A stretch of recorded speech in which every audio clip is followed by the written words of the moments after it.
بسم الله الرحمن الرحيم. تأملت هذه السورة ووجدت أن الله في آخر هذه السورة يقول: ولبثوا في كهفهم 300 سنين وازدادوا 9 قل الله أعلم بما لبثوا. انتهت القصة عند لبثوا. انتقل الحديث بعدها: له غيب السماوات والأرض إلى آخره صفات الله تعالى.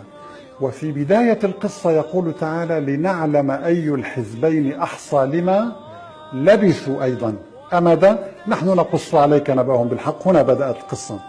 قل سبحان الله، أصحاب الكهف لبثوا 309 سنوات، والقصة تبدأ بلبثوا وتنتهي بلبثوا، فكم هو عدد الكلمات؟ وكانت المفاجأة، قمت بعد كلمات السورة أو القصة من لبثوا الأولى إلى لبثوا الأخيرة، وكان الرقم 309 كلمات بعدد السنوات التي لبثها أصحاب الكهف. سبحان الله. وأثناء العد عندما وصلت لقوله تعالى: ولبثوا في كهفهم 300، كان رقم هذه الكلمة 300. سبحان الله.